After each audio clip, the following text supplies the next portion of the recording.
Today, we're covering the full story of Ungoliant, the Gloom Weaver, the Dark Spider, the primeval devourer of light.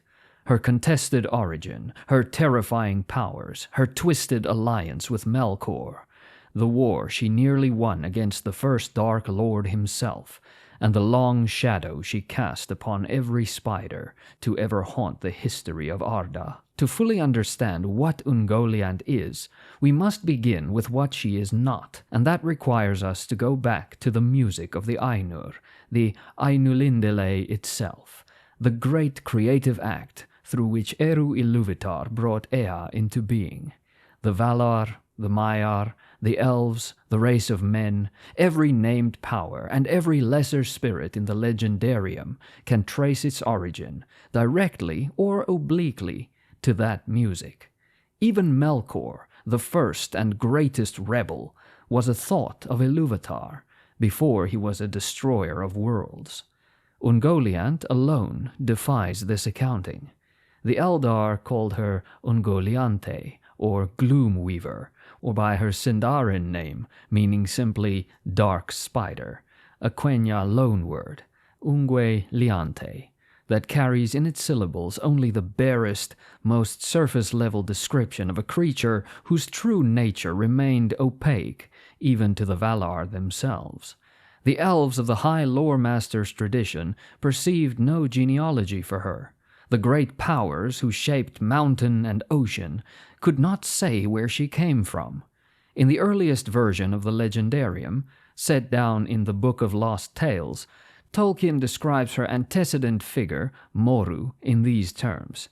Here dwelt the primeval spirit Moru, whom even the Valar know not whence or when she came, and the folk of earth have given her many names. That line is the key to Ungoliant's entire significance.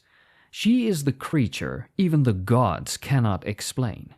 3 principal theories have been advanced to account for her nature, and each reveals something essential about the structure of evil in the legendarium. The most traditional interpretation, and the one the Silmarillion gives cautious textual support to, holds that Ungoliant was originally a Maya, one of the lesser Ainur who descended into Arda at the beginning of time, who fell so deep into darkness and hunger that she ceased to function as an Ainu in any meaningful sense. The Silmarillion states that some have said that in ages long before she descended from the darkness that lies about Arda, and that in the beginning she was one of those that he corrupted to his service. Her ability to take the form of a spider, choosing her fauna, her physical shape, is entirely consistent with Ainuric nature. Both Valar and Maiar select their physical manifestations, and the taking of bestial form is well documented among the corrupted.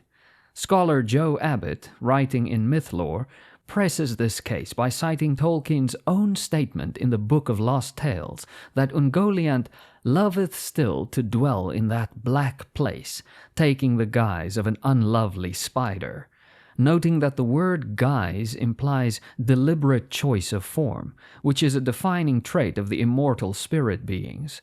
A Maya she may have been, but one who had disowned her master so entirely and descended so far into self-consuming hunger that she became something the category Maya barely contains.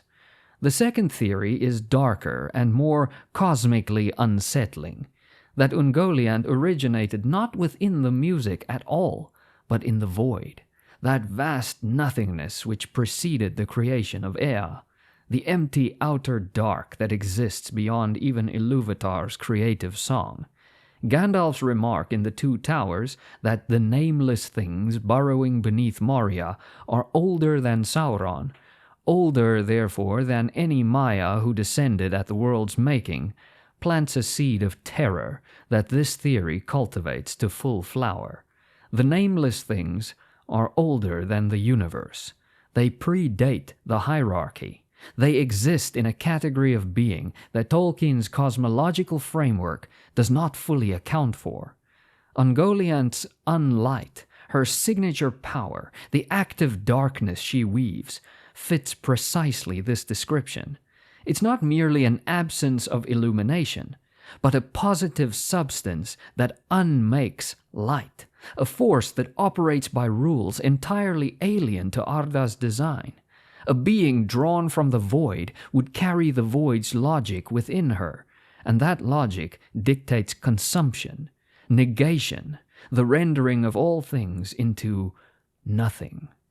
The third theory, compelling in its structural elegance, proposes that Ungoliant and Tom Bombadil are two sides of the same coin, both primordial manifestations that took shape during or just after the creation of Arda, unintended echoes of the music itself that gained independent sentience.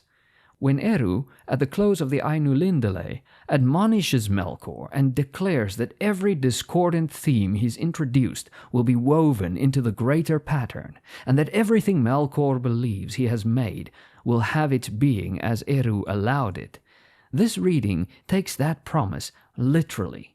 Ungoliant is the darkness Melkor's discord generated, given form and appetite and terrible autonomy.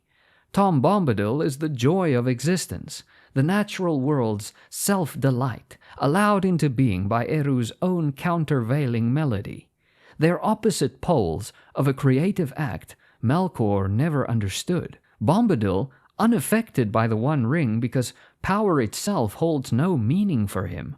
Ungoliant, unaffected by the hierarchy of the Valar, because she serves no hierarchy at all. She treats Melkor as a food source, not a master, not an ally, not even an enemy in the conventional sense. She treats him as a meal she has not yet consumed. This last point is critical, and it connects us directly to Ungoliant's most defining characteristic, the nature of her hunger, and the uniquely paradoxical way she generates power from destruction. Every other being in Arda who expends power loses it. Melkor poured his essence into his creatures and grew diminished. Sauron's strength waned every time he shaped a new instrument. The One Ring's destruction reduced Sauron to a shadow incapable of taking form again. This is Tolkien's great theme. Power wanes, fades, disperses. Creation costs the creator. Ungoliant inverts this entirely. She grows stronger from consumption. She devoured the two trees of Valinor and swelled to a size that made Morgoth himself afraid. She ate the wells of Varda, the great reservoirs of light Yavanna had stored, and grew larger still.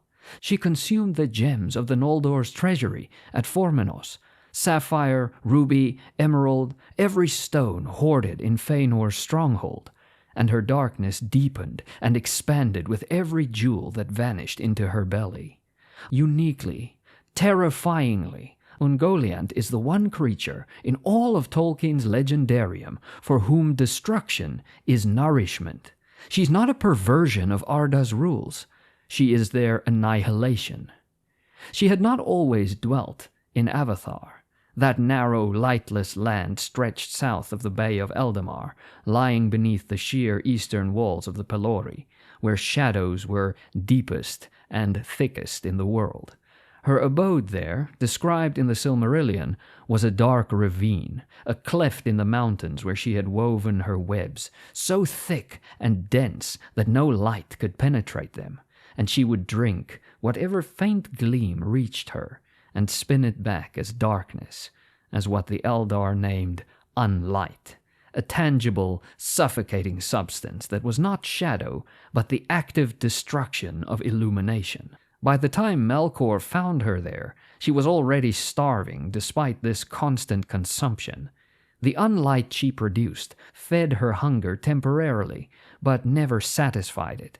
She was famished in the deepest possible sense, not for food in any biological meaning, but for light itself, for the reduction of radiance to nothing, for the savage satisfaction of a void that could never be filled. Melkor came to Avathar disguised, having escaped captivity after his 3 ages of imprisonment in Mandos, having murdered Finwë the High King of the Noldor in Formenos, and stolen the Silmarils.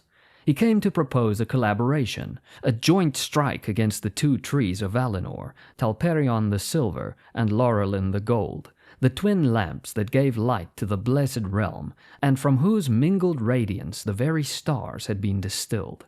The offer he made her was absolute. Do as I bid, and if thou hunger still when all is done, then I will give thee whatsoever thy lust may demand. Yea, with both hands. That last phrase, with both hands, is the promise he would later break, and it's the promise that makes their entire relationship a study in mutual treachery. She hesitated, not out of any moral scruple. She feared the power of Manwë and Varda, whose eyes swept the lands of Aman, and she had hidden herself in Avathar precisely to remain beyond their sight. A later version of the text preserved in Morgoth's ring makes explicit that she would not dare the perils of Aman or the power of the dreadful lords without a great reward, for she feared the eyes of Manwë and Varda more even than the wrath of Melkor. The fear was rational. The greed overcame it anyway. What followed was the Darkening of Valinor, one of the most catastrophic acts in the history of Arda, and one achieved not by a god with an army, but by two conspirators moving under cover of Ungoliant's own darkness.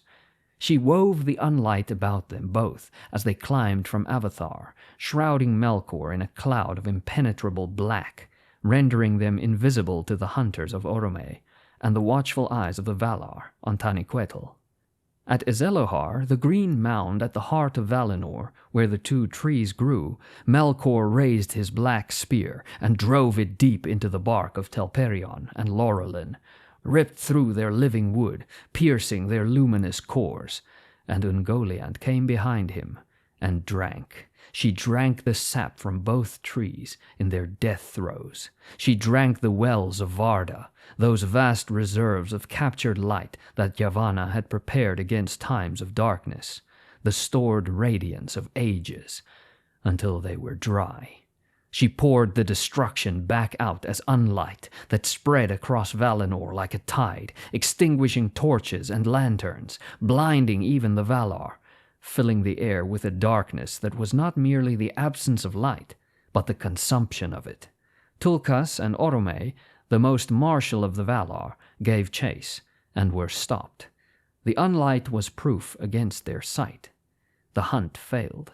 Ungoliant and Melkor fled north, and behind them they left only darkness, and the death of the two trees of Valinor, which Yavanna, who had made them, could never restore. The light of the trees, at that moment, survived in one place only: the 3 Silmarils crafted by Feanor, the greatest of the Noldor smiths, the jewels into whose living fire he had captured the mingled radiance of Telperion and Laurelin. Melkor knew this. He had already murdered Finwë for access to Formenos, and the Silmarils were already in his hand when he and Ungoliant made landfall in Middle-earth, and the desolate region between the sea and the mountains that would later be called Lamoth, the Great Echo. There, Ungoliant's hunger reasserted itself with terrifying force. She had swollen to a size and power that dwarfed what she had been in Avathar, a creature now so massive that Morgoth, standing 30 feet tall and armored in the full terrible majesty of Avala, looked upon her and felt genuine fear. She demanded payment. Morgoth surrendered the treasury of Formenos, every gem, every stone the Noldor had stored there, and she devoured them. She grew darker, larger, more terrible. She noticed his right hand, still closed. The Silmarils were there. She demanded them. Morgoth refused. He'd already named them unto himself, bound them to his own being, and even then the holy fire within them burned his hands with a pain no healing could cure. "I name these unto myself," he said, and denied her, and she rose against him. The confrontation at Lamoth was not a duel, it was a near annihilation. Ungoliant, now at the apex of the power she had accumulated from 2 consumed trees, the wells of Varda, and the entire gem hoard of Formenos, enmeshed Morgoth in a web of clinging throngs, strangling him, wrapping him in unlight so complete that he could not move, could not break free. The Silmarillion says only that she rose against him, and her cloud closed about him. She had restrained a diminished Morgoth before he could react, a being who had sung the world into shape, who was second in power only to Manwë among the Valar, who had broken the lamps of Valinor. She had him. She nearly won. What saved Morgoth was pride of a specific kind. The cry he released to summon his Balrogs, the fire demons sleeping beneath the ruins of Angband, was so vast, so dreadful, that the Silmarillion records the very mountains shaking, the earth trembling, rocks riven asunder. That cry was so overwhelming that the region in which it was uttered was named Lamoth ever after, a name meaning Great Echo, because the echoes of Morgoth's voice in that hour never died. Any person who cried aloud in Lamoth thereafter would hear those echoes answer them, the endless resonance of the moment when the first Dark Lord screamed in genuine terror of being consumed. The Balrogs came. They drove their whips of flame against Ungoliant's webs, tearing the unlight apart, and she fled south, into Beleriand, into the mountains south of Dorthonion, and would be named Nan Dungorthep, the Valley of Dreadful Death, and the Ered Gorgoroth, the Mountains of Terror. Could she have killed Morgoth? The debate among the lore masters is genuine, and the answer more complicated than it first appears. She could not have destroyed his spirit, which is imperishable and subject only to Eru's will, but she could have unhoused him, destroyed his physical form, and reduced him to a naked, powerless wraith, far earlier than his eventual defeat in the War of Wrath, and left the First Age without its primary organizing villain millennia before Erendil sailed to Valinor to plead for intervention. The Balrogs arrived at the exact necessary moment. Without them, the history of the First Age might have consisted of Ungoliant growing to incalculable size on the remaining light of Arda, and eventually consuming everything, in the complete absence of a Morgoth to oppose her. The cry of Lamoth is not merely a dramatic detail, it's the sound of history itself hanging in the balance. In Nan Dungorthep, where the sorcery of Sauron and the power of the Maya Melian collided and produced a landscape of horror and madness, Ungoliant met the great spiders who had dwelt there since Angband was first delved, lesser creatures of spider form whose origin lay in Morgoth's own corruptions, dark spirits given bestial shape. She mated with them, and she devoured them. The Silmarillion is explicit. Her hunger was such that she would mate with other creatures of spider form only to consume them afterward, and her offspring, once grown, became food as well. From this grotesque cycle, creation as prelude to consumption, motherhood as an extension of appetite, emerged the lineage of giant spiders that would plague Arda for the rest of its history. The spiders of Nan Dungorthep, who spun their unseen webs in which all living things were snared. The spiders of Mirkwood, Ungoliant spawn, who drove Bilbo Baggins and the 13 dwarfs from the forest path in the Third Age, whose speech, a dark inherited language, Bilbo found he could understand while wearing the One Ring, because the ring granted its bearer access to the speech of creatures under Sauron's dominion, and those spiders had never entirely left the shadow of their origin. And Shelob. Shelob demands separate consideration, because understanding her is the most direct way to understand Ungoliant's legacy, and the gap between them is the most dramatic illustration of how power dissipates across generations in Tolkien's world. In Peter Jackson's film portrayal, Shelob has a standing height of approximately 6 feet and a body length of 8 feet. She's terrifying on the scale of a hobbit, a formidable predator, the creature who paralyzes Frodo Baggins and nearly ends the quest to destroy the One Ring in Cirith Ungol. Tolkien himself describes her in The Two Towers with prose of genuine horror, an evil thing in spider form, even such as once of old had lived in the land of the elves in the west that is now under the sea. She was there before Sauron, and before the first stone of Barad-dûr, and she served none but herself, drinking the blood of elves and men, bloated and grown fat with the endless brooding on her feasts, weaving webs of shadow. Shelob is ancient, powerful, and terrible. She is also, by any meaningful comparison to her progenitor, a pale echo. Ungoliant, after consuming the two trees and the wells of Varda, had grown to a size that made Morgoth, a 30-foot Valar in his armored physical form, genuinely afraid. Shelob's physical dimensions place her in a category of large predatory spider. Ungoliant occupied a category the legendarium struggles to describe without cosmic metaphor. Real-world biology offers an analogy, however imperfect. In actual spider species, offspring typically range from a fraction to at most half the size of their mother, and the reproductive strategy Ungoliant employed, breeding with giant spiders already diminished from her own scale, then producing offspring who were half-breeds of a lesser stock, would have introduced severe genetic dilution into the lineage. Each generation would inherit some portion of the Ungoliant nature. The spider form, the predatory instinct, the hunger, the capacity for darkness weaving, but that portion would diminish. Shelob shows this in specific and textual ways. She cannot generate unlight the way her ancestor could. Her webs are not black, but gray. She cannot extinguish the light of the phial of Galadriel, which contains, with terrible irony, light derived from the Silmarils, which themselves held the last living light of the very trees Ungoliant destroyed. Sam's use of the phial drives Shelob back in agony.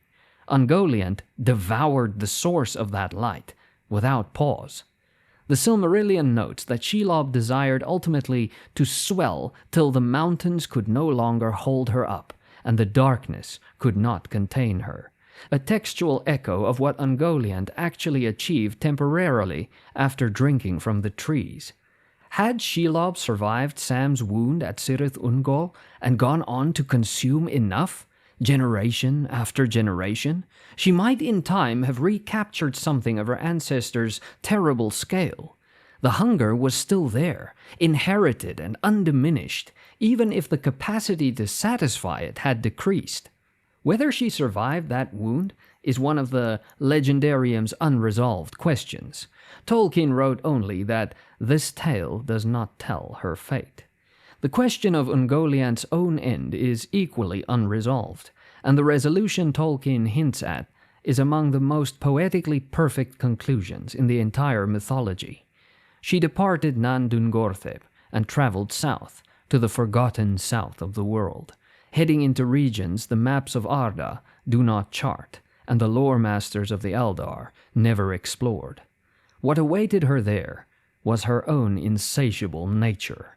In early drafts of the Legendarium, from the shaping of Middle-earth, Tolkien planned for Erendil to kill Ungoliant during his great voyage.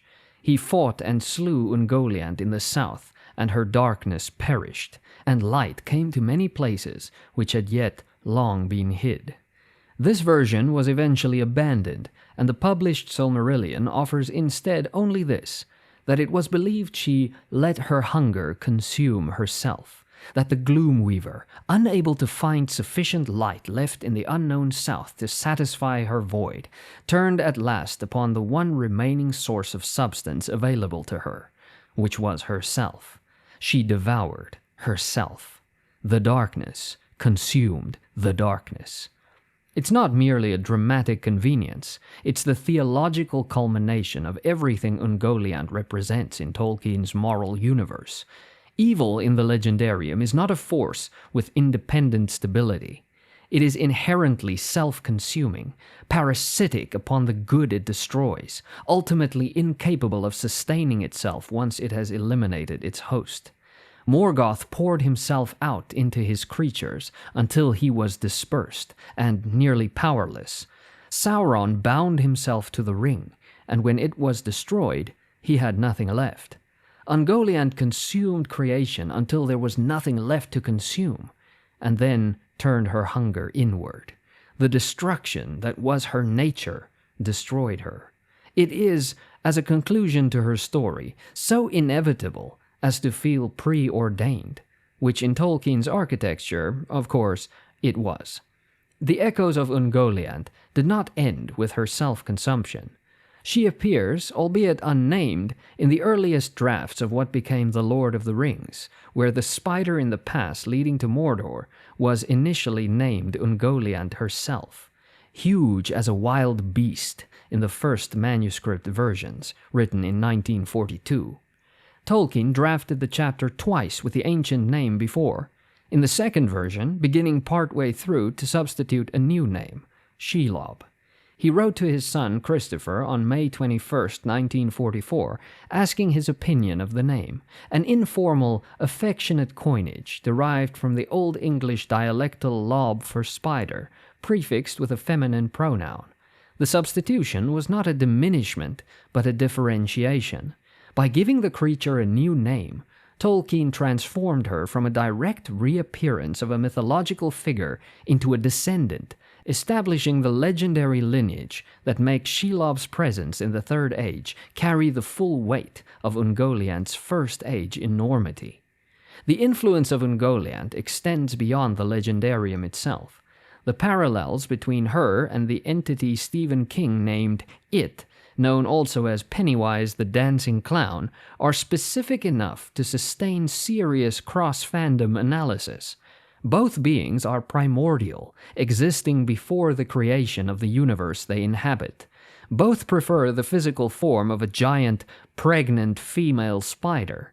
Both generate or embody a characteristic, uncanny light.